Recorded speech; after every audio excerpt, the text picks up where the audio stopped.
Boa noite, está começando mais um evento da Amatra 19, a Associação dos Magistrados do Trabalho de Alagoas, da 19ª região.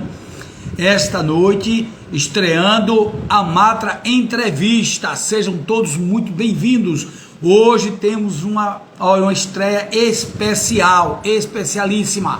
Devemos estar claro que receberemos alguém que estimamos muito, que merece todo o nosso carinho, todo o nosso apreço. Ele, que nada mais é, nada menos, olha só, é decano da Faculdade de Direito de Alagoas, a FDA, professor associado da Universidade Federal de Alagoas, lecionando, pesquisando, desenvolvendo atividades no campo do direito do trabalho, direito do processo do trabalho, meio ambiente do trabalho e saúde do trabalho. É mestre em Direito, olha que interessante, e também doutor, tanto pela UFPE como pela Unicap. Você sabe quem é que eu estou falando? Nada mais, nada menos do que o nosso novo desembargador do Tribunal Regional do Trabalho, doutor Jaziel Ivo, a quem cumprimentamos e já trazemos para cá para participar conosco, tendo a alegria de convidá-lo e estar conosco, agradecendo de imediato. Doutor Jaziel, sempre participando conosco. Boa noite a todos que estão entrando, os que vão entrar, os que vão participar desta live especial. Só, é uma live que nós devemos dizer com toda a alegria que temos uma honra de começar logo justamente hoje com o doutor Jaziel Ivo. Essa live, obviamente, você sabe, vai ficar gravada. Você que não teve tempo nem oportunidade de participar conosco, está diretamente aqui participando, vai poder participar novamente depois, assistindo a live, comentando, participando. Obrigado a presença também do Sérgio Coutinho, do Leandro, do Leandro Bonfim, da Joana Calado, de todos que participam, de todos que estão entrando, que vão entrar, do Breno, de todo mundo que está chegando. Olha, se a gente for começar a falar o nome de todo mundo aqui, não para mais não, viu?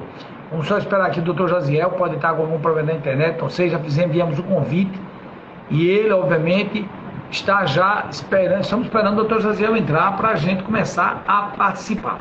Enquanto Deus não pode participar ainda, deve ter sido algum problema na internet, doutor Jaziel, estamos aguardando, fique tranquilo.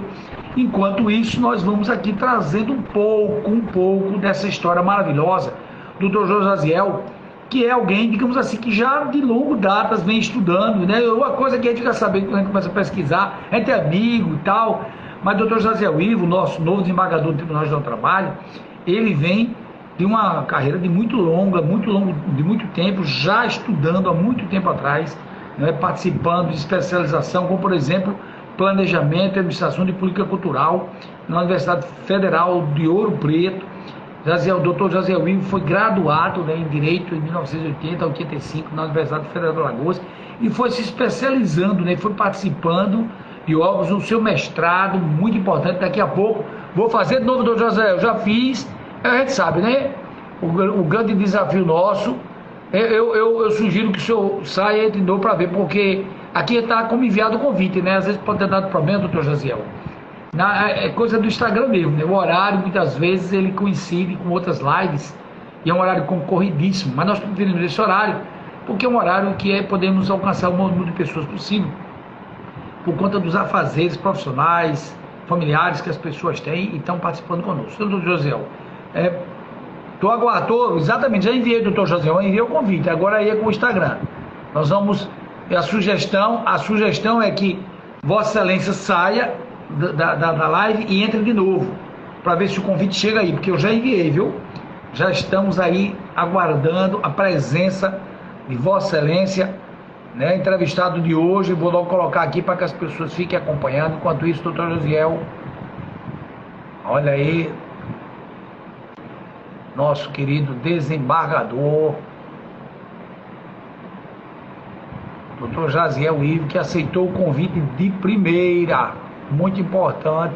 Nós vamos fixar aqui esse comentário para poder, quem chegar, saber quem é o entrevistado que nos dá a honra hoje de estrear Amatra 19 Entrevista. Vamos mais uma vez enviar o convite agora, novamente, enviando o convite para o doutor Jaziel Ivo participar conosco desta live, que já começa estreando aqui no dia 22 de janeiro de 2024. Eu quero registrar tudo isso, porque a gente precisa deixar claro que é uma estreia Amatra 19. Nós vamos fazer entrevista com juízes, desembargadores da área trabalhista, também de outra área jurídica, advogados, os nossos queridos amigos da OAB, da ATAL, das várias associações, do sindicato, profissionais de diversas áreas. Para quê? Para que a gente possa compartilhando, boa noite, Sérgio, compartilhando aqui o conhecimento, nós possamos, obviamente, já foi enviado, doutor Josiel, o convite, viu? Aí agora realmente pronto, agora tá aparecendo aqui, opa, olha só, é para poder dar emoção, olha só, vamos lá. Eita, que o negócio aqui é assim mesmo, viu? Eu gosto quando as coisas acontecem assim, porque a gente consegue aumentar ainda mais, né? Aumentar ainda mais a nossa. Pronto! Agora, tá vendo? Doutor Jaziel, para dar emoção, doutor Jaziel, para dar emoção. Também. Seja muito bem-vindo, é uma honra para todos nós participar com Vossa Excelência. A gente sabe, eu estava olhando aqui, eu digo, meu Deus, eu conheço ainda muito pouco, porque o doutor Jaziel fala inglês, espanhol, italiano, caramba, eu olhando aqui, acompanhando, não, tá? Sério, aquele estudante, boa noite, Tadeu, boa noite a todos os amigos que estão entrando aí. Olha, se eu for citar o nome de cada um que for entrando, vai dar um atrapalho danado e a gente vai gastar muito tempo, mas sejam todos muito bem-vindos. Doutor Jaziel, em primeiro lugar, gratidão por aceitar o nosso convite. Vossa Excelência, olha, entrou a nossa amiga doutora Thaís também. Vossa Excelência sabe que, olha, o amigo aí está falando, uma inspiração acompanhar o professor Jaziel Ivo, inspiração quando comecei o trabalho, o doutor Sérgio, tá vendo? Que legal aí, já estamos começando já as nossas, Sérgio Coutinho já fazendo sua declaração, e vai chover isso aí, eu não vou nem poder estar fazendo isso, lendo tudo, porque se eu for lendo, doutor Jaziel, eu não vou parar mais, porque o negócio vai subindo, vai crescendo, mas é uma honra, uma alegria. Eu vou passar a palavra para o seu boa noite inicial, depois nós começamos aí a colher, a usufruir do seu conhecimento, da sua experiência acadêmica e profissional. Seja muito bem-vindo.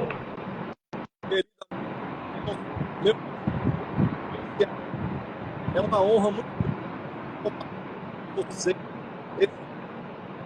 Eu não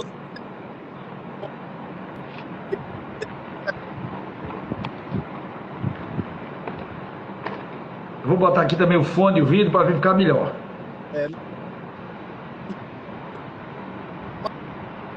Vamos colocar aqui, né? Porque agora, olha aí que legal. Doutor Jaziel Ivo, é bom, inclusive o seguinte, deixa eu começar, porque olha só, internet, o senhor sabe, Vossa Excelência sabe disso, né? Que principalmente nesse horário agora, que é um horário muito concorrido, das 8, 8h30, eu fiz questão de botar num horário assim, porque fica mais fácil, inclusive, para a gente poder, digamos assim, alcançar o maior número de pessoas possível que sai do trabalho, que faz as suas coisas, né? Dentro da sua própria agenda, né? Para adequar, para ficar um horário melhor. Já está me ouvindo bem aí? Tá tranquilo? Tranquilo. Pronto. Então, veja bem, eu gostaria de inicialmente dizer o seguinte, né? Nós tivemos a alegria, a honra de participar com Vossa Excelência dos estudos iniciais para o concurso de juiz de trabalho, né? Com a doutora Alda também, juíza do trabalho, né? Com o doutor Cássio, que é procurador do trabalho. Na verdade, foi uma turma forte, né? Agora, nós temos a alegria daquele grupo que começou, né? Da Silvia também, doutora Silvia, advogada, né? Que participou da luta aqui. Quem é promotor? Promotora, né? Promotora, na verdade, exatamente, ela estava nessa linha, né, doutor Jaziel? Graças a Deus. Um abraço também para a nossa doutora Silvia também. Doutor Jaziel, eu queria saber inicialmente o seguinte, que eu estava olhando aqui, Vossa Excelência se formou em 1980, foi de 80 a 85, não é isso? Eu me formei. Olha, alguém está informando que o seu áudio está baixo, dá para aumentar um pouco? Talvez com fone não fique cortando, alguém está informando aí. Tem fone aí? Tem, doutor Jaziel, não? Se tiver, coloca um tripé, não, porque tudo, né? Eu não.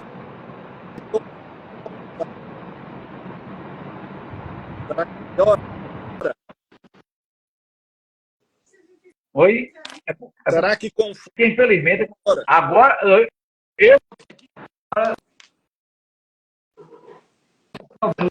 E a gente sabe que esse povo que vive direto da internet traz novidades.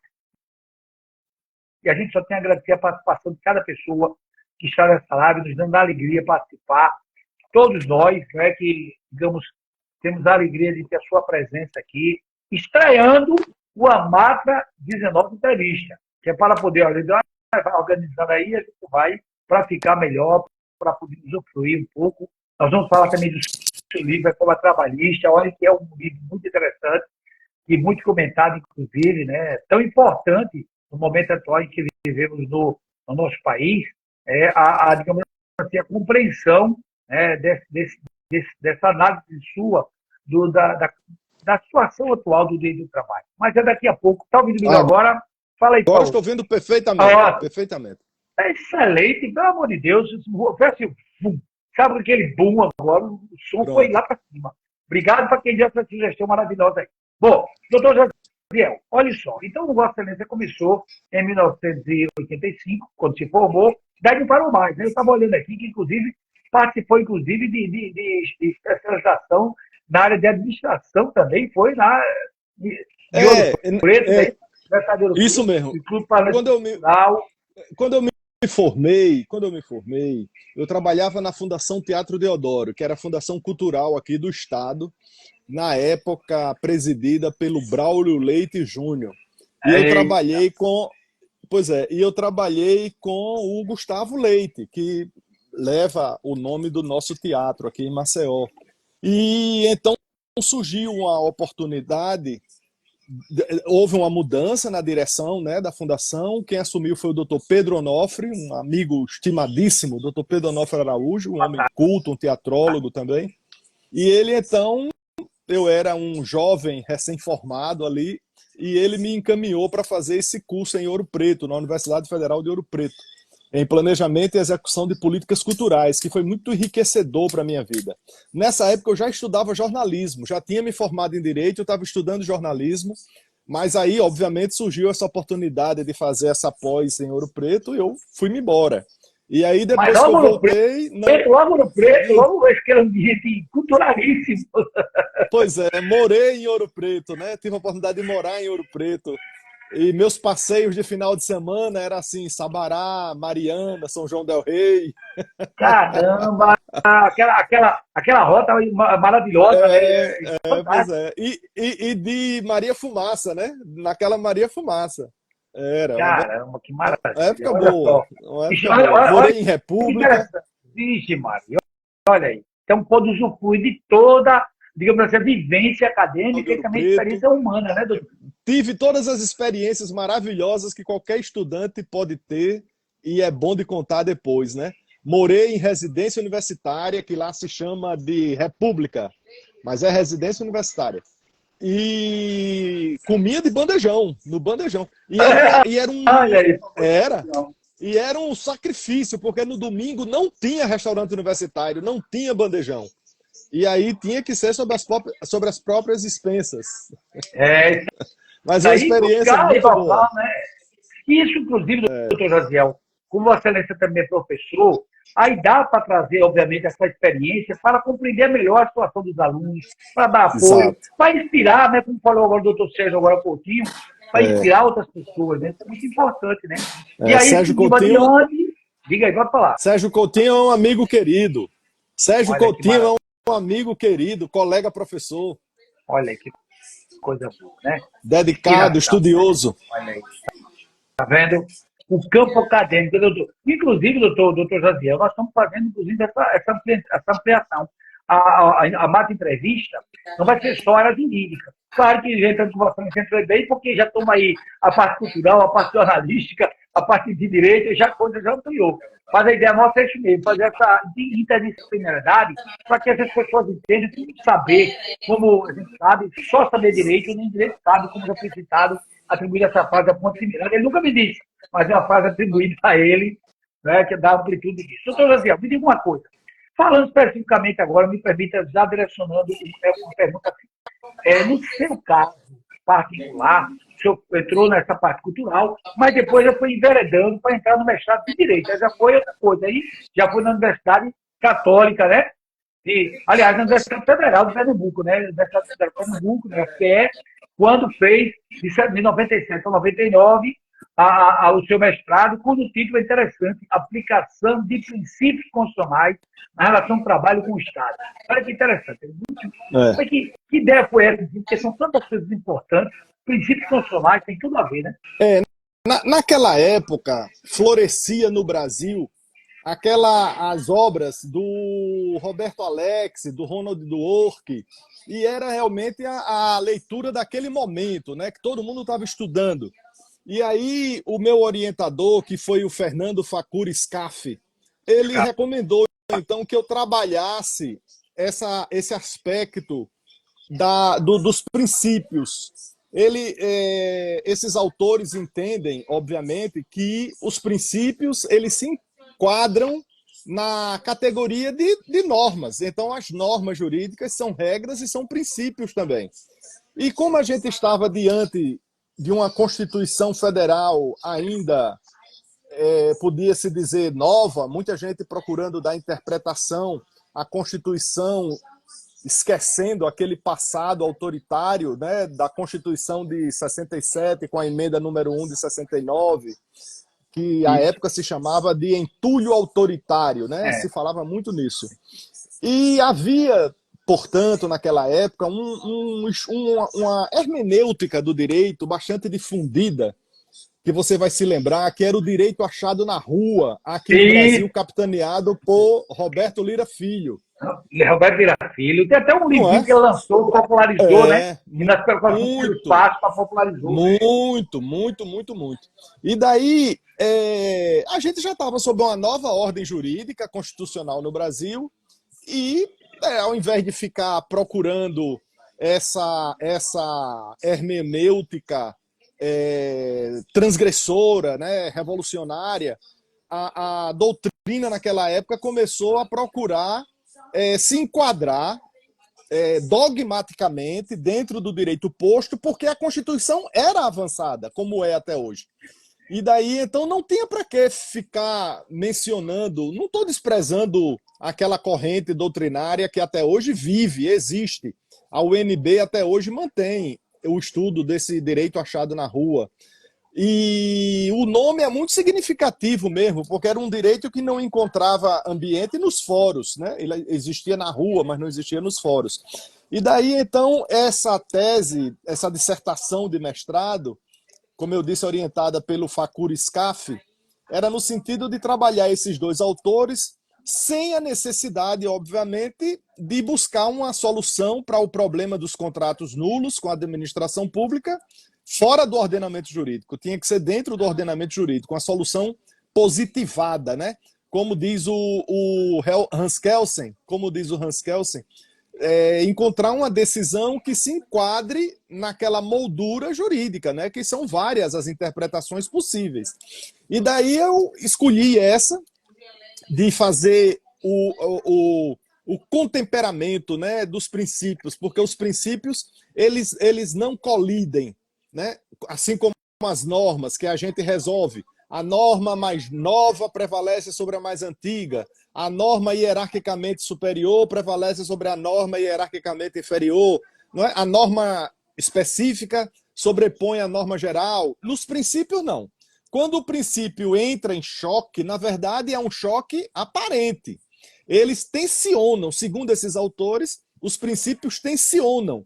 E você pode encontrar uma solução onde você privilegie um princípio sem desprestigiar o outro. E foi o que eu fiz nessa dissertação de mestrado. Eu primeiro trabalhei no plano da lei, da CLT, artigo 3º da CLT. Pessoalidade, onerosidade, subordinação, habitualidade. Isso existia, estava lá. E aí eu também trabalhei um pouco o professor Marcos Bernardes de Mello, né, com o professor Pontes de Miranda, dos planos, do plano da existência, plano da validade e plano da eficácia. E então eu mostrei naquela ocasião que quando eu estava trabalhando na norma infraconstitucional, o artigo 3º da CLT me fazia enxergar que esse fato existe. O fato da pessoa ser contratada sem concurso público e trabalhar para a administração pública com habitualidade, onerosidade, subordinação, continuidade. E quando essas pessoas saíam, na época, havia quem defendesse que deveria restituir as partes ao status quo ante. Mas só que tinha um problema. Você devolve o dinheiro do trabalhador que trabalhou e recebeu indevidamente da administração pública. E a administração pública vai devolver ao trabalhador o desgaste dele no trabalho, o tempo de vida dele no trabalho, as energias intelectuais e físicas despendidas no trabalho. Então, essa solução de devolver as partes ao status quo não era satisfatória de jeito nenhum. E eu, então, na ocasião, muito embora orientado pelo Fernando Facuri Scaff, tive também a honrosa orientação do professor João Batista, nosso colega desembargador aposentado, e Caramba! e também do meu irmão, Gabriel Ivo, que na época já era mestre. Aí também. Foram, nível profissional, né? Foram orientadores. Inclusive, o livro do Dr. João Batista prefaciou. O prefácio é dele. Olha aí, Dr. João Batista. Nosso desembargador aposentado, né? Então, eu trabalhei isso, o contemperamento desses princípios, porque eles não colidem como as normas colidem. Ele tensiona. Você tem, então, dentro da lei, esse fato existe. Então, se esse fato já foi axiologicamente valorado pelo direito, ele está dentro do plano dos fatos. Mas existe uma norma de efeito invalidante, que é a exigência de prévia aprovação em concurso público. Então, é do núcleo da norma essa exigência do concurso público, porque senão não se aperfeiçoa a possibilidade de trabalhar para a administração pública licitamente, validamente. Então, e um acesso amplo. Isso. Eu então mostrei que o fato existia, mas quando ele chegava no plano da validade, ele não ultrapassava o plano da validade. Por quê? Porque encontrava esse efeito invalidante. E daí, então, eu elevei a discussão para um plano constitucional e sustentei que concurso público é princípio da isonomia, é princípio da impessoalidade, é princípio de moralidade pública, da administração pública. Isso é princípio. E é princípio também a dignidade da pessoa humana, o valor social do trabalho. Então não se espera que uma justiça social como a justiça do trabalho fosse aplicar uma nulidade rígida, rigorosa, absurda, onde simplesmente estancasse o contrato e abandonasse aquele trabalhador e a administração teria desfrutado do trabalho dele. E, por fim, nesse meio tempo, saiu a súmula 363 do TST, que é aquela súmula que a gente aplica para os contratos nulos, e eu aí fiz uma crítica à súmula. E, na ocasião, eu defendi que os trabalhadores teriam que ter direito ao FGTS, o que não era discutido na época. Somente depois veio uma medida provisória que depois alterou a lei do FGTS e ficou. Então, o trabalhador hoje tem direito ao FGTS. Hoje é pisar já no molhado, né? Mas não era, não. Na época não era. Na época não era. Esse foi realmente foi um avanço, doutor José. Me permita uma breve interrupção, doutor. Doutor José, é interessante essa sua colocação, não só para trazer historicamente essa construção desse direito do trabalhador, inclusive ao FGTS, mas também para mostrar, não sei se a expressão é apropriada, Vossa Excelência, como professor, me corrija se estiver errado. É como se existisse, nesse não confronto dos princípios, uma certa plasticidade constitucional.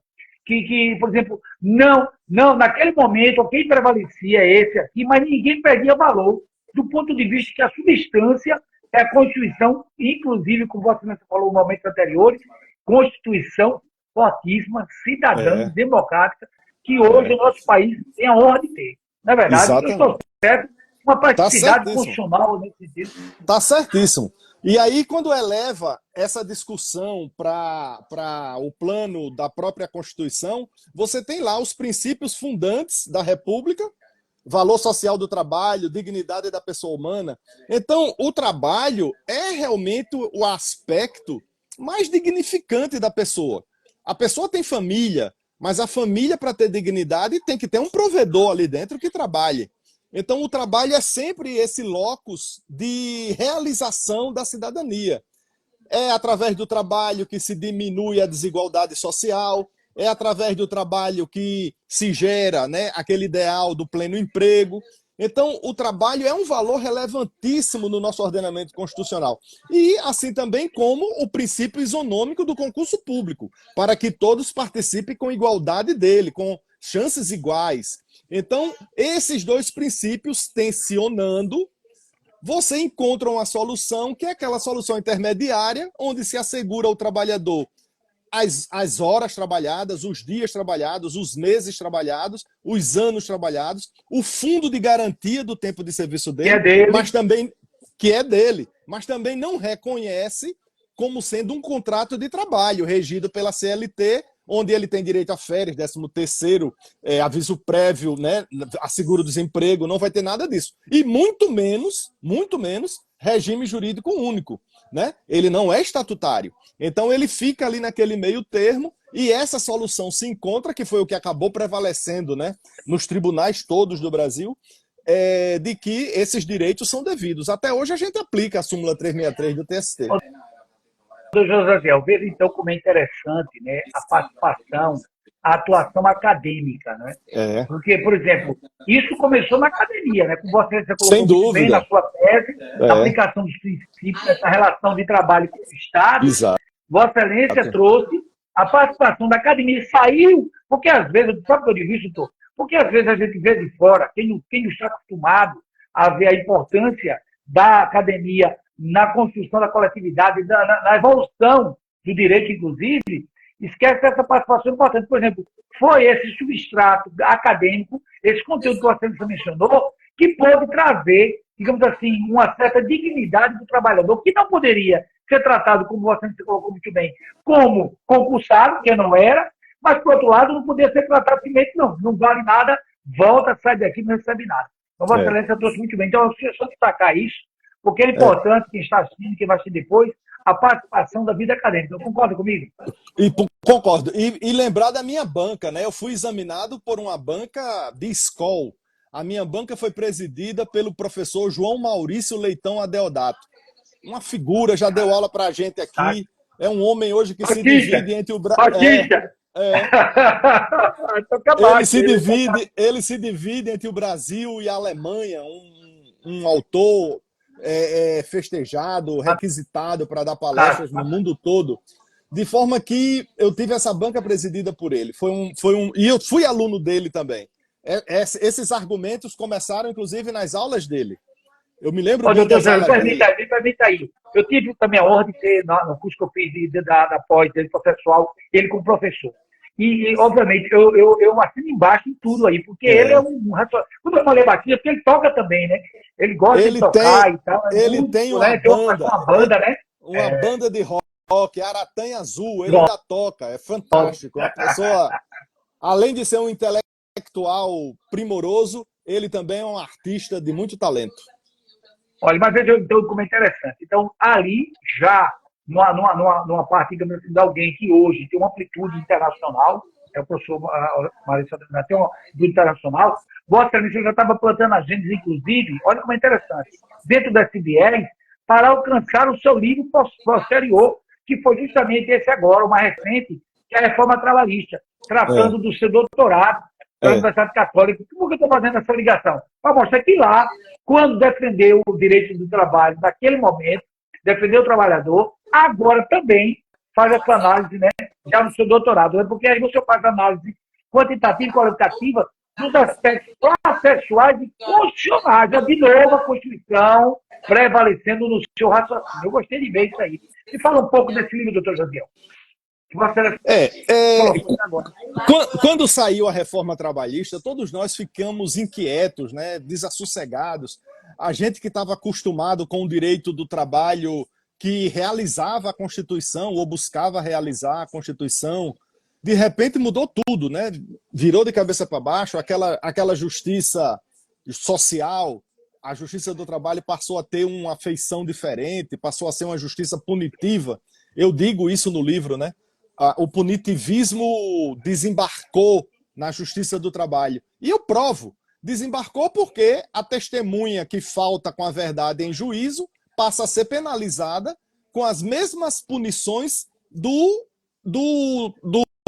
litigante de má-fé.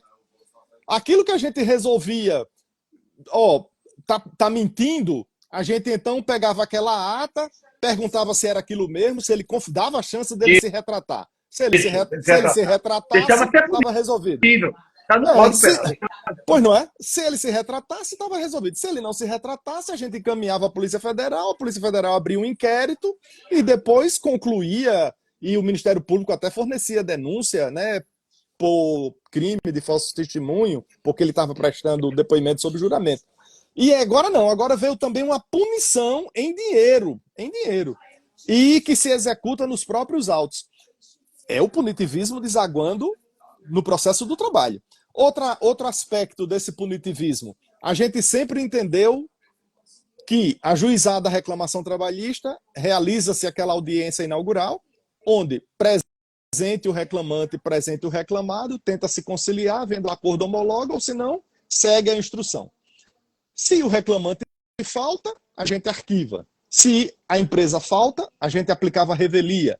Veio a reforma trabalhista e disse assim: se o reclamante faltar à audiência, ainda que beneficiado pela justiça gratuita, será condenado a pagar as custas.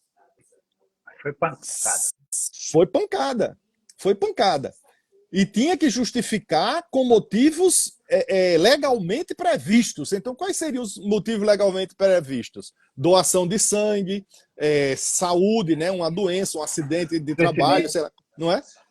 Um casamento, falecimento de um parente, ou a morte de um parente. Então, era muito difícil aquilo. E o Supremo até já se pronunciou sobre isso, né? Ele disse que isso é constitucional, mas no livro eu trato de um aspecto inusitado. Ninguém no Brasil ainda tratou sobre isso. Conquanto tenha o Supremo Tribunal Federal já decidido que a cobrança dessas custas é constitucional, se a parte não provar em 15 dias o motivo justificador que deu causa àquele arquivamento, essa decisão está na ADI 5766, foi julgada, concluiu o julgamento em 2022.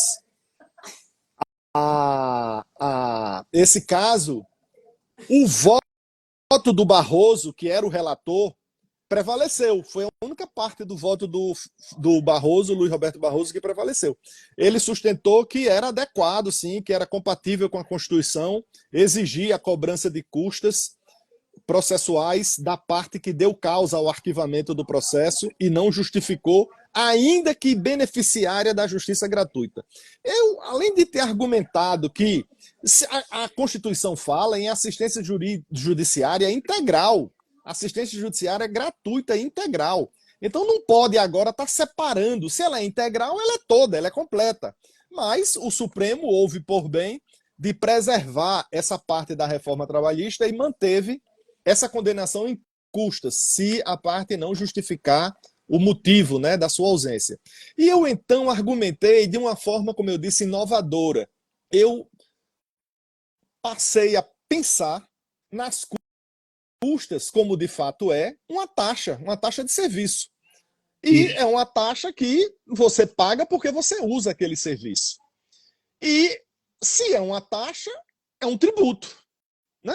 Dentro do conceito geral de tributo, você inclui a taxa como uma espécie. E a Constituição proíbe, não é?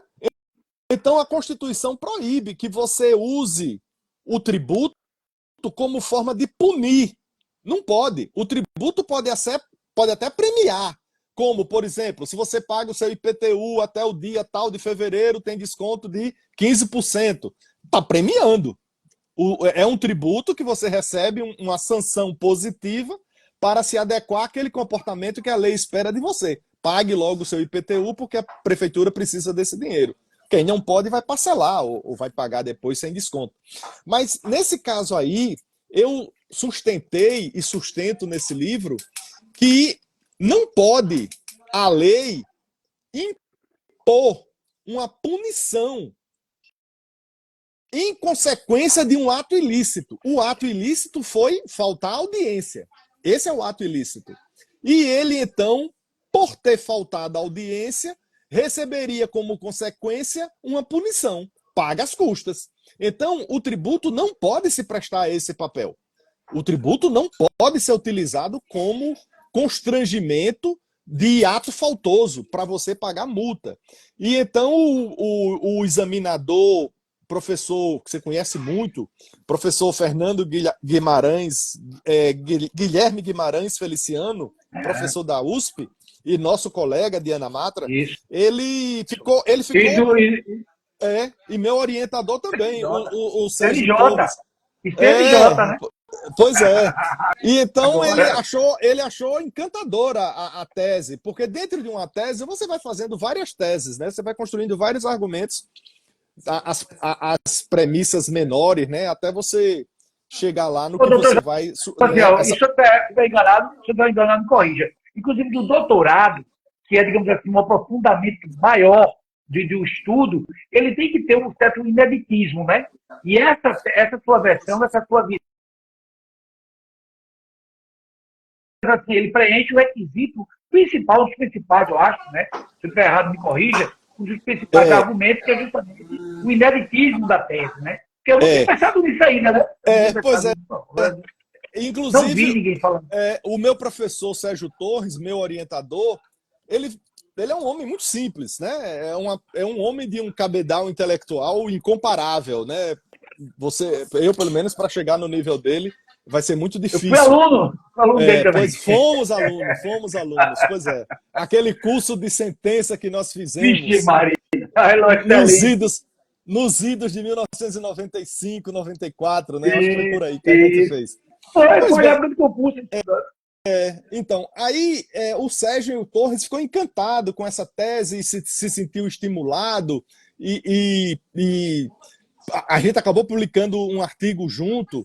Ele ficou bastante... E o Guilherme Guimarães Feliciano também. Eu acho que foi o ponto da tese assim, que mais chamou a atenção dele.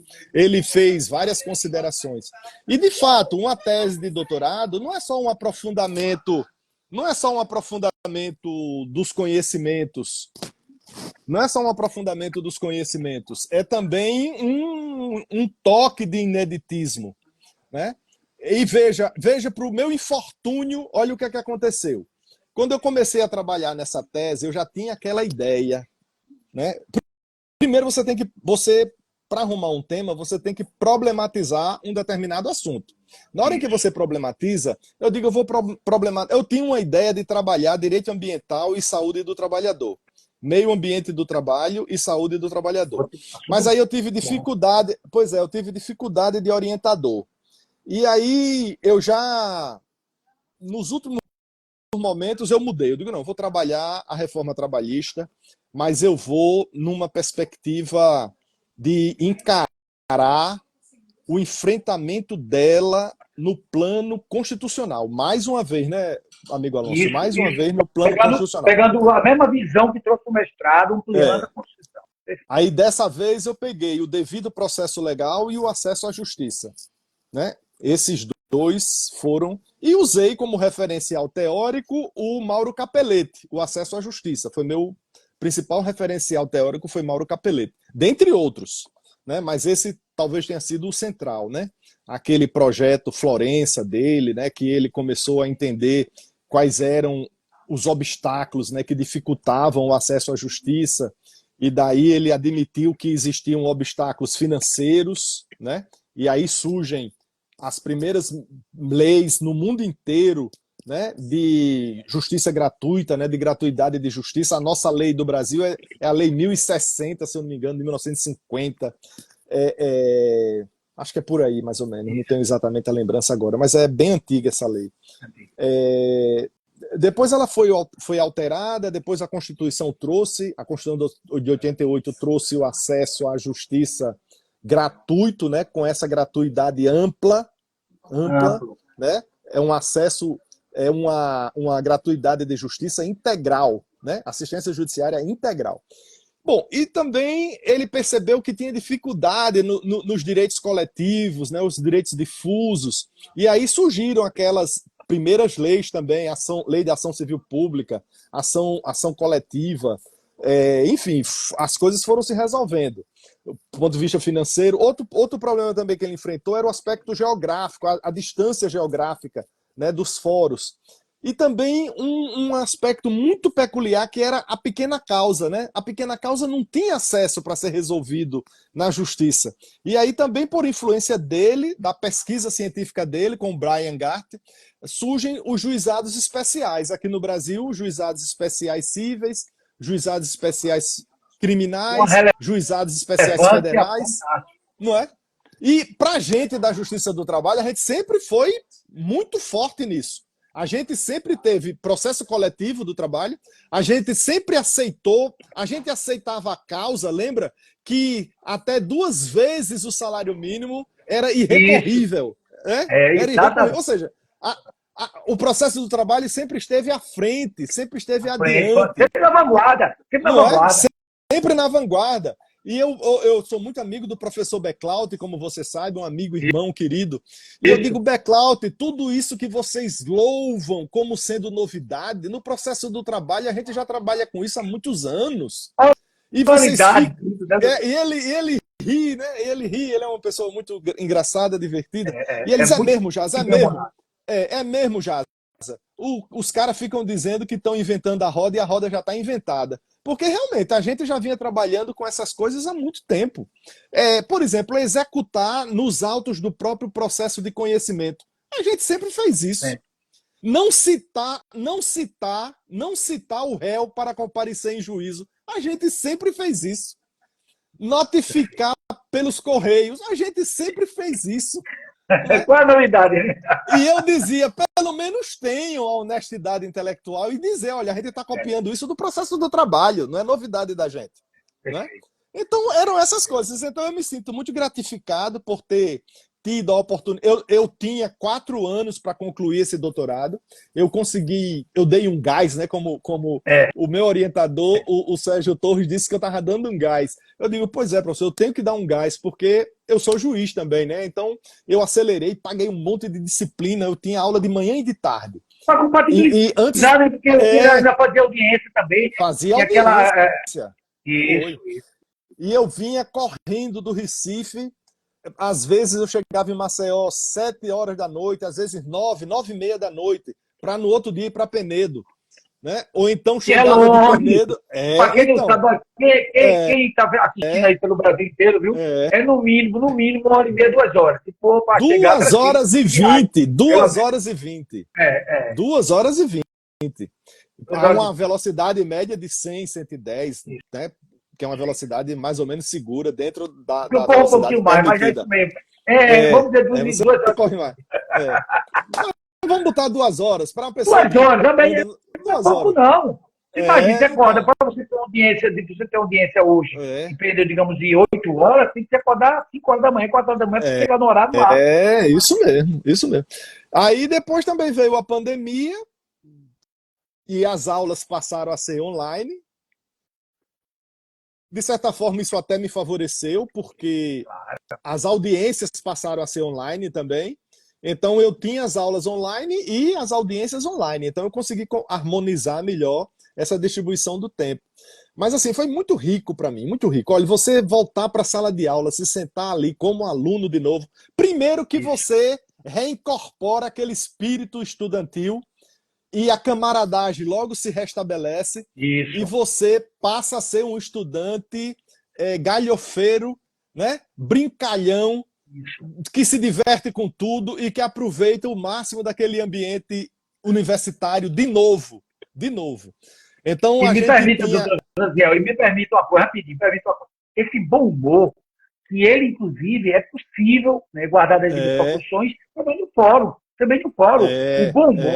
O bom humor não impede de o magistrado trazer essa, Vossa Excelência tem essa experiência meio acadêmico, então trazer também essa alegria íntima, né, de mostrar as partes, estar feliz de fazer audiência, de ver as partes, de conversar, de conciliar. Exatamente, é importante, é isso mesmo.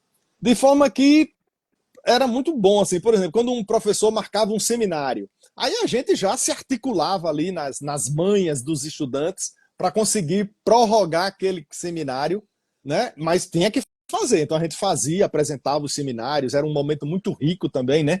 Os fichamentos de Isso. livro, que é uma partezinha um pouco chata, mas é um Chata, mas trabalho solitário, esse é um trabalho solitário, é, onde é você tem verdade. que se trancar, ler aquele material, ler aquele livro, fichar aquele livro, apresentar o Aquela fichamento para o reduzida naquele. professor, e nos prazos, né? Tem uns relatórios para você apresentar também. Então, assim, mas comigo fluiu tudo normal, normal. E eu, então, como você sabe, eu obtive uma liberação parcial do Isso. TRT. O TRT me concedeu, colocou o colega Henri para me auxiliar lá em Penedo. E então eu Ser dividia humano os fantástico. trabalhos com o O Henri. Henrique voltou para. Eu até Voltou Egito, para voltou para Sergipe. Egito. E foi uma pessoa que me deu uma mão Ser enorme, humano assim, fantástico. Ser humano muito fantástico. bom. Sem ele, muito provavelmente eu não teria conseguido terminar no tempo que eu terminei. Eu acabei terminando um pouco antes do tempo, justamente porque eu paguei um monte de disciplina. Eu pagava disciplinas de manhã e disciplinas à tarde, e corria. Eu me lembro que quando eu fui pagar seminário de tese 1, a coordenadora do doutorado, do PPGD, disse: "Não, você não pode pagar seminário de tese 1 que você não está amadurecido para pagar." E ela quase me fazia desistir. E Imagem, então, disse que não, que essa mulher não está errada, vamos se matricular nisso mesmo. E eu me matriculei, fiz seminário de tese 1, seminário de tese 2, daqui a pouco já apresentei a primeira versão da tese, a banca examinou, teve uma pré-banca. A pré-banca, amigo Alonso, a gente apanha mais do que naquela defesa pública. Porque Ele ó, E mesmo depois da é até pré-banca, bom, eu né? ainda. É bom, eu tive que ler ainda vários livros e atualizar isso.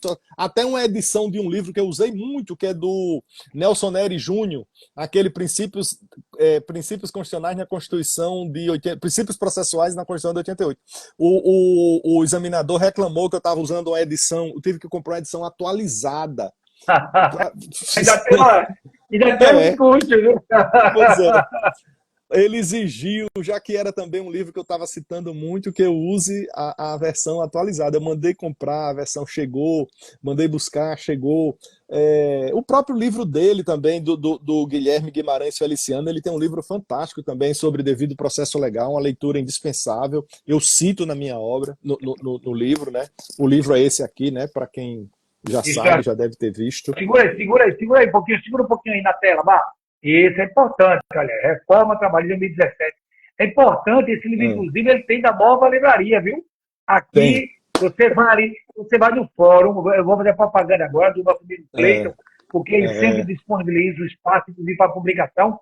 Nosso amigo Cleiton, você vai na nova livraria, vai no prédio da Vara, vai tomar um café ali na UAB com o pessoal, já passa, já compra o livro, já toma um cafezinho naquela nova livraria, já vai para a audiência com o livro, já pega, não vai poder fazer agora, eu vou até mudar, né? Eu ia dizer, já passa lá da Vara que vai, na verdade não daria porque é impedido, mas agora já está mais perto, sai dali, vai para o gabinete, aproveitando vai, inclusive que dá um aconteceu autógrafo. agora, E eu vou dar em é primeira lógico, mão, vou dar em primeira mão a notícia.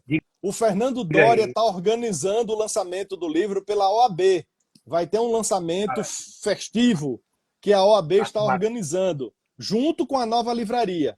Então, nova então, opa, livraria então e peraí, OAB.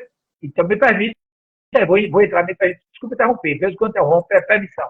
Eu vou conversar com eles, para que a Mata também, Vossa Ótimo, Excelência é mais ótimo, apropriado, vou chegar ótimo. junto, viu? Vou chegar junto da Mata, vai estar lá, vai estar a Pronto. OAB, a nova livraria, também a Mata participando Isso, isso, desse lançamento importantíssimo para nós, a nível acadêmico e a nível profissional também, isso viu?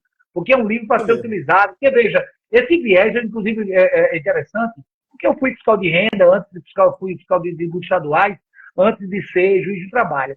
E observei justamente isso, que o senhor trouxe um viés diferente, né? Porque, como diria o Edgar Martins, né, a aplicação de um princípio, ele tem que usar todo o sistema tributário. Então, se o sistema tributário vai parar, digamos assim, a crescer a coletividade, você não pode punir. Eu ia falar isso naquele Uhum. momento, não falei, mas eu queria só É, deixar claro agora, que eu achei ele realmente relevante. Mas, é. doutor José, mudando um pouco de assunto, para a gente aproveitar agora e falar disso aí, Vossa Excelência começou lá como juiz, né? Olha, o pessoal está sempre aqui. Se eu for ler todos os comentários, não dá. Depois você vai pegar aí o vídeo, depois vai ficar gravado, vai ficar salvo aqui no Instagram. Depois vamos postar no canal do YouTube. Nós vamos fazer, e as pessoas vão dizer assim, porque inclusive teve colegas nossas. Eu vou até citar uma das pessoas, a doutora Sara Vicente, Vossa Excelência conhece muito bem, esteve inclusive na sua posse.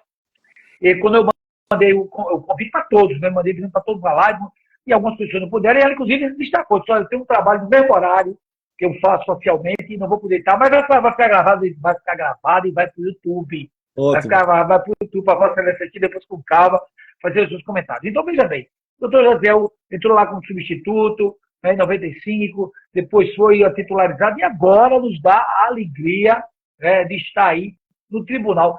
Vai continuar no tribunal com esse entusiasmo acadêmico também. Olha, que doutor João Batista já estamos nesse padrão.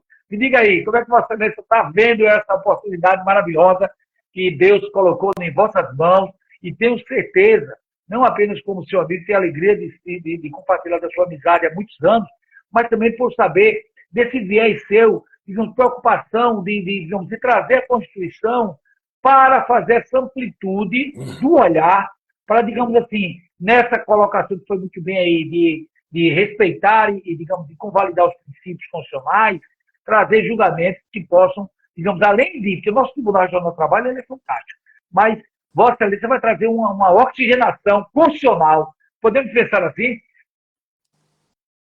Eu considero o nosso TRT um tribunal muito bom, de excelentes quadros, mas eu chego com uma característica que o professor João Leite, que é desembargador, também já tem, que é aliar essa experiência acadêmica com a atividade prática, né?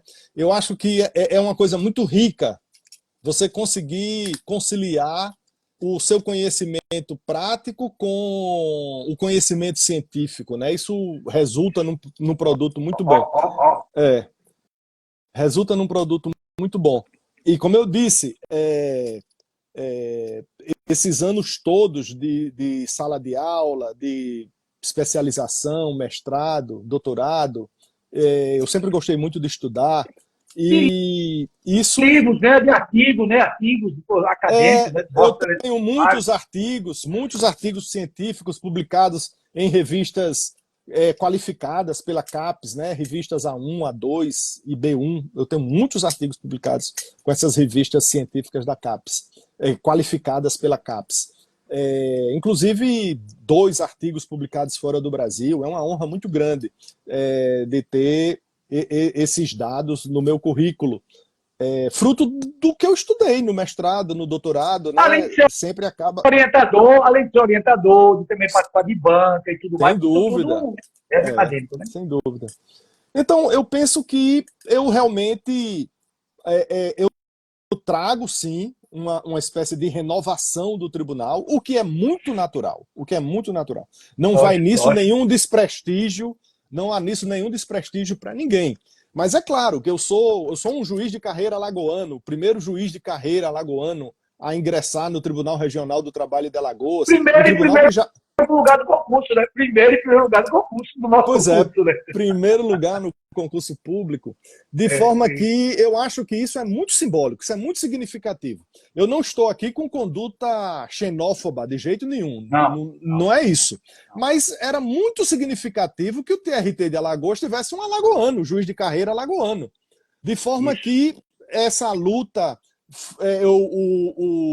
o Flávio Gomes de Barros foi quem se sensibilizou com esse argumento e disse: eu vou fazer uma entrevista, esse argumento é muito importante, e abriu espaço na TV Pajuçara, onde eu consegui dialogar com a sociedade alagoana, e daí as portas começaram a se abrir, né? Eu obtive... um artigo também falando sobre isso, né? Da importância do primeiro e carreira alagoana, também foi um artigo publicado. Foi, exatamente. Saiu matérias, né, publicadas. A nossa colega Marialba, a advogada, que é procuradora do Estado, ela é muito amiga do Flávio Gomes de Barros, e foi quem intermediou essa abertura desse canal para eu me dirigir à sociedade alagoana. E daí as coisas começaram a fluir, né? Eu não obtive a unanimidade do apoio sindical, mas eu obtive a maioria esmagadora do apoio sindical, dos sindicatos de Alagoas, né? Um apoio significativo do deputado Paulão. Não tem alguém mais. Pois é, então, de forma que... Eu tive a alegria, então, me permita dizer rapidamente, olha, eu tive a alegria de conhecer o deputado Paulão na época em que eu era gestor do combate ao trabalho infantil. Eu nunca vi um cara tão atuante. Eu estive lá num evento, porque o trabalho infantil ele tem várias vertentes. E a prefeitura estava fazendo um evento e tal, e quando eu chego lá, nunca esperava me convidar. Então, o deputado Paulão lá, discutindo, combatendo o trabalho infantil, discutindo políticas públicas para crianças. Eu digo, poxa, eu fui lá para me dizer ele, eu fiquei feliz. Eu gostei de ver o deputado atuando. Extremamente atuante. Extremamente atuante. E durante esse período de campanha, eu estive com ele em Brasília e é uma vida corridíssima. Ele trabalha muito. Ele chega no gabinete dele 8 e pouca, dá 8 da noite, ele ainda está lá. E quando dá 9 da noite que ele chega em casa, aí tem os encontros em casa, aqueles que não foram possíveis de ser realizados no gabinete. De forma que é uma figura extraordinária, um parlamentar que defende a causa... Alagoas, importante para Alagoas e para o Brasil. Para Alagoas.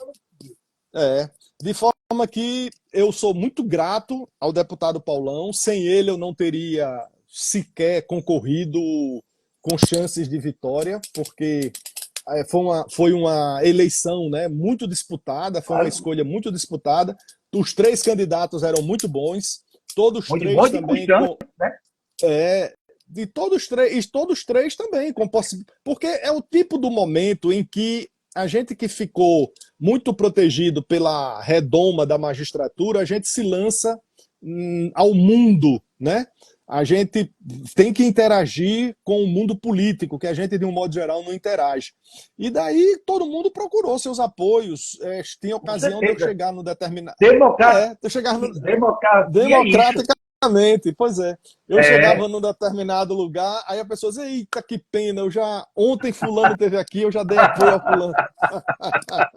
Aconteceu, né? Mas, doutor Josiel, é importante. Por exemplo, me permita, né? Eu gostaria de colocar algo importante. Nós ficamos protegidos naquilo que, inclusive, Calmon de Passos, se a memória não me falha, foi ele que citou isso, ele disse que a nossa legitimidade está na fundamentação das nossas decisões. Então, a gente fica muito seguro nisso e esquece, às vezes, da importância de ir ao mundo político, porque também a política faz parte do nosso país, interage, o poder está ali, dos poderes legislativo e executivo, são 2 poderes fantásticos, e eu acho que é uma experiência diferente, né? Porque uma coisa é fazer como a gente fez, se reunir no escritório lá da Sílvia e ficar fazendo, quem não sabe, era eu, o doutor Jaziel, a doutora Alda, e o Cássio, também procurador. A gente fazia, cada noite, 3 se via como examinador e 1 era examinado. Aí é tranquilo, a gente estudava, ia lá fazer a examinação, dava trabalho porque o professor era rigoroso. Mas outra coisa, faz um ambiente sob controle. Está ali um ambiente controlado. É diferente de você agora, peraí, deixa eu ir agora. Aí tem o sindicalismo, tem a coletividade como um todo. Eu acho que é uma experiência diferente. Eu acho válida, inclusive, para o exercício da democracia, como Vossa Excelência falou muito bem. E me permita só um destaque. Eu acredito que quando a gente falou de oxigenação, é como seria, doutor José, imagine só, você tem um time de futebol, que você tem um time já entrosado. É óbvio, é lógico, que chega um jogador novo, digamos, com um drible novo, com a técnica nova, e da parte, é lógico que vai inovar o time, ele vai digamos assim, oxigenar o time. Perfeito. Nada diferente, não. Isso aí Perfeito. É só um comparativo para a gente ter uma ideia. Vossa Excelência vai jogar ali conosco. Aí, como colocou aí a vida aí, novos craques. Ela é uma querida. Ela é uma querida. Mas eu concordo, realmente. Olha, na verdade, tiveram vários comentários. Depois Vossa Excelência vai assistir o vídeo depois, vai ver de novo. Eu não pude falar.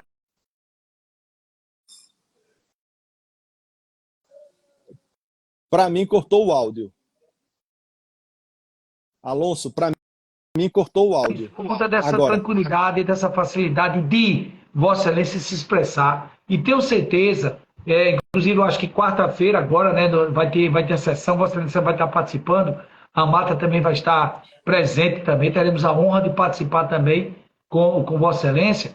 E queria, tá ouvindo, o pessoal disse que cortou o áudio, o meu voltou, o né? Seu. Foi o seu. Agora, foi o meu, né? Tá bom. Então, veja, eu acho interessante também a gente destacar isso, né? Que digamos assim, há uma inovação, mas ao mesmo tempo uma oportunidade da busca de uma prestação jurisdicional mais adequada, mais social, mais humana, mais solidária, como é o nosso TRT, e tenho certeza que Vossa Excelência vai acrescer a isso, e sem contar, me desculpe dizer, mas eu tenho que dizer mesmo, é associado da Mata 19, não posso ficar de dizer também. Tem alegria, por isso que eu quero fazer questão de participar de Vossa Excelência. Olha só, me permita, o horário já está. Na verdade, olha, a live era de 8h30 às 9h, viu? Já estamos já às 9h30. Não, assim, Vossa Excelência estreou dobrado. Foi uma live tapioca. Uma live tapioca, uma live dobrada, porque a gente ia fazer de 8h30 às 9 para não ficar cansativo, mas foi tão fluiu assim. Fluiu, E eu realmente não tenho como parar. Mas então, me desculpe ter interrompido, vou passar para a Vossa Excelência, para a gente chegar nas considerações finais, é possível. Não, nada impede da gente fazer uma live 2, né, para que a gente possa ampliar esse conhecimento. Vossa Excelência fica à vontade para falar, não se preocupe com o tempo. Eu só estou dizendo porque realmente já estamos passando aí, já estamos numa hora já. Vossa Excelência com a palavra, desculpe ter interrompido. Bom, como o momento tá dando retorno, né? É o meu. Pode falar. Seu, né? Bom, como o momento é um... Tá muito retorno. Deixa eu ver agora. Tá dando retorno. Pronto, deixa eu guardar o meu aqui para ver se ele para. E agora? Desconectar aqui, deixa eu desconectar aqui o Bluetooth. Vamos nós. Agora para mim melhorou. Agora, vamos junto. Bem. Se tiver perto do celular, dará. Vou tirar perto do celular. Pronto, alguém já falou ali. Rapaz, a contribuição é total aqui, olha. Gratidão pela participação de todos. Já melhorou aí? Deixa eu ver agora. Tá dando retorno. Eu já tirei aqui do... Eu vou tirar o meu. Até bom, tá vendo a emoção do começo? Bom. Tá dando emoção no final. Olha que coisa boa, né? Então, agradecer ao deputado Paulão, uma figura central na elaboração, né? Na estratégia, me acompanhou. E todos os dias ele trabalhando,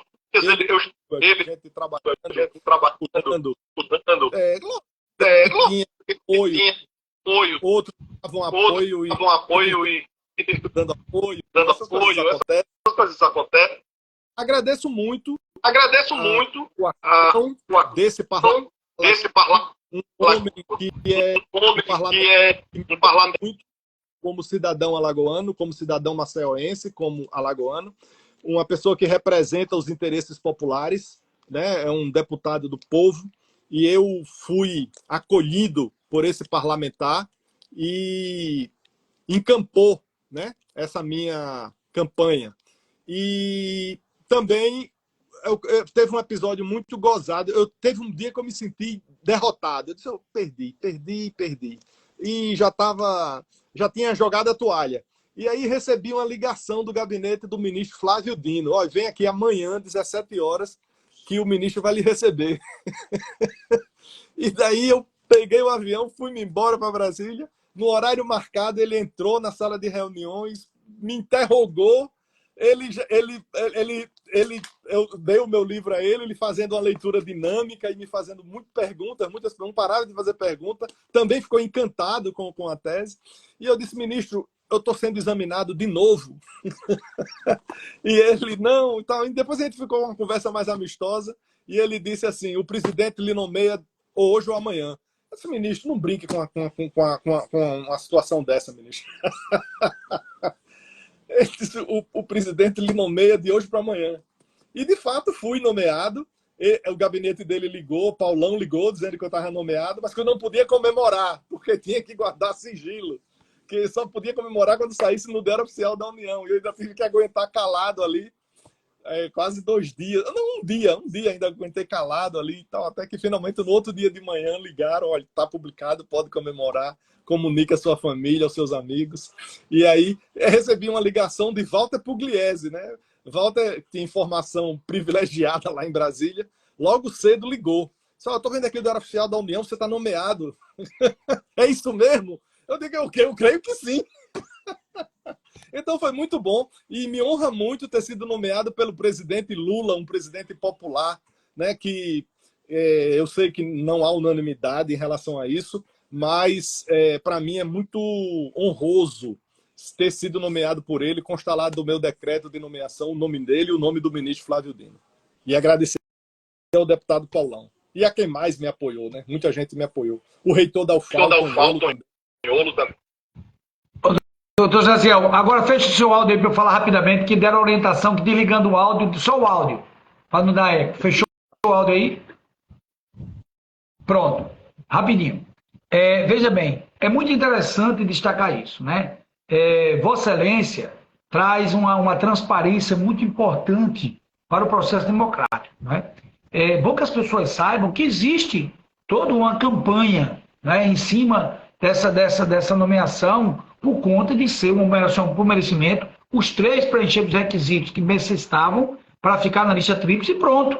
Tudo mais faz parte, como o doutor Zazel trouxe muito bem, e obviamente, como foi colocado aqui pela nossa amiga Sibeli, né, estamos numa democracia, uma decisão do executivo foi acertada. Mas podia ser o doutor Luiz Carlos? Podia ser o doutor Alain? Poderia. Como foi dito, é uma decisão política mesmo, nesse momento digamos assim, a gente não pode deixar de respeitar essa, digamos, participação direta do executivo, que representa o país, numa escolha dentro de um Estado. Então, eu particularmente, por isso que é bom deixar claro isso para quem não está assistindo. Eu digo, quando eu convidei o doutor Jaziel, nosso querido desembargador, ele aceitou de pronto, de imediato, está à disposição, mas eu elenquei 3 situações importantes para ele, que ele viu. Eu disse, primeiro, para que ninguém ache que a Matra agora aproveitar porque o doutor Jaziel... Não. Doutor Jaziel, a Matra já está devendo uma live a ele, a Matra, nós, desde o ano, muito antes, a gente marcou, houve um imprevisto com ele, problema da voz, depois houve um imprevisto comigo, a energia caiu. Depois, saiu o lançamento do livro, a gente não teve a oportunidade de estar junto. E aí eu disse, peraí, agora não. Já temos 2 motivos, vai ver o terceiro. Aí eu disse para ele, temos 3 motivos para ver essa live, para estrear a Mata Entrevista com o doutor José Ivo, nosso querido desembargador, juiz de carreira, entrando alagoano, entrando no nosso tribunal, pelas portas da frente, com esse, digamos assim, viés constitucional acadêmico, com essa oxigenação, esse entusiasmo que o caracteriza, e diga-se de passagem, com essa leveza, com esse bom humor, porque, olha, ninguém precisa, ser sério é ser responsável, não é ter cara amarrada. Triste é aquele dia que a gente não dá uma risada. Isso é um motezinho de uma poesia que eu tenho, que eu gosto sempre de dizer. Ser sério é ser responsável, não é ter cara amarrada. Triste é aquele dia que a gente não dá uma risada. E o doutor Jaziel eu conheço há muitos anos, é bem-humorado, é uma pessoa que merece onde está. Desejamos toda a sorte do mundo e vou passar a palavra para Vossa Excelência. Vossa Excelência que vai encerrar a live, viu? Eu não vou encerrar, não. Eu vou passar a palavra para Vossa Excelência e quando Vossa Excelência concluir, eu vou só dizer, fui, tá bom? É com Vossa Excelência agora. Querido amigo Alonso, eu lhe agradeço muito a honra de ser entrevistado por você, a honra de inaugurar esse novo formato das entrevistas que você tem feito e me sinto muito honrado, né, de estar nesse momento participando desse encontro com tantos amigos e tantas amigas, ex-alunos, né, ex-alunas que estão passando aqui, né, eu só estou vendo os nomes aqui subindo, né, pelo ecrã aqui do celular, e colegas também, juízes e juízas. Agradeço demais, eu só tenho a agradecer. Eu costumo dizer que eu sou um homem bafejado pela sorte. Ou então, em outras palavras, eu sou um homem ricamente abençoado por Deus. Deus tem sido muito bom comigo, muito generoso comigo, muito mais do que o que eu mereço. De forma que eu lutei, sim, essa promoção não é uma coisa que nasceu hoje, é uma coisa de uma história de vida que vem sendo construída, né? É o caminhar de uma vida inteira. E agradecendo a Deus por estar nesse lugar onde eu posso me sentir fazendo justiça, eu me sinto útil à sociedade alagoana, me sinto útil como uma figura que exerce uma parcela do poder e exerce esse poder de forma muito digna, dentro do direito que a nossa nação estabelece, né, dentro das regras constitucionais, de forma que eu só tenho a agradecer. Estou vendo, por exemplo, aqui o Marcos Rômulo também, a Cibele, a Mariana que passou, a Tati, que foi nossa colega, hoje é juíza também, foi minha aluna também. Os outros que eu não vi, são esses que eu estou vendo agora. A Maria das Graças também está aqui, ó, querida amiga também, de forma que eu só tenho a agradecer, só tenho a agradecer. Eu nem merecia tanto, estava muito feliz lá como juiz de Penedo, mas por conta da minha atuação, eu acabei entrando na lista quíntupla, por conta da antiguidade, e depois na tríplice pelo merecimento, e graças a Deus consegui vitória nesse certame e fui nomeado pelo presidente Lula. Eu realmente só tenho a agradecer, né? Tudo que eu fiz na minha vida, eu fiz com seriedade, mas também com leveza, né? Nunca fui... por exemplo, na época da gente, a gente brincava, né? A gente dizia que a gente não ia se deixar contaminar pela juizite aguda, que todo mundo na época se contaminava. A gente nunca teve esse mal, né, da juizite aguda. A gente sempre conservou os pés no chão e o contato com a comunidade, né? A gente é parte integrante dessa comunidade, e essa comunidade que nós julgamos, que nós examinamos as suas lides, os seus conflitos, nós compreendemos bem porque nós temos aderência a essa comunidade, porque dela fazemos parte, né? E aplicamos o direito, que é o direito aprovado legitimamente pelos representantes democraticamente eleitos que escrevem as leis, a Constituição, né? Isso é o que nós fazemos. Agradeço muito a todos que assistiram e estão ainda aqui presentes até agora, e o meu estimado amigo Alonso, queridíssimo amigo Alonso, né? Com quem eu compartilhei momentos ricos da minha vida de estudar para o concurso no qual fomos aprovados, eu, Alonso, Alda e Cássio, né? E éramos, então, muito próximos, desde aquela época nós já éramos muito próximos. E, para quem não sabe, naquela época não tinha esses recursos tecnológicos que tem hoje, desses cursos de plataforma, e a gente, às vezes, não só tinha que estudar muito pelos livros, e como também a gente gravava aulas, e o Alonso usava um gravador grande, assim, que ele botava assim no ouvido, e eu chamava ele de juiz high-tech, porque era o que tinha de mais moderno na época, era aquele som que ele usava, parecia aqueles jamaicanos, assim, usando aquele som na orelha, um negócio enorme. Ouvindo as aulas gravadas, eu, ele, Alda, Cássio, nesse som, e que muito nos ajudou, e cá estamos. Olha, eu não ia falar mais não, mas não tem como não. Você tem uma memória fantástica. A sua memória emocional nem eu lembrava mais do high-tech. Um grande abraço, fica com Deus. Foi uma alegria fantástica de recebê-lo aqui. Espero ter outras oportunidades.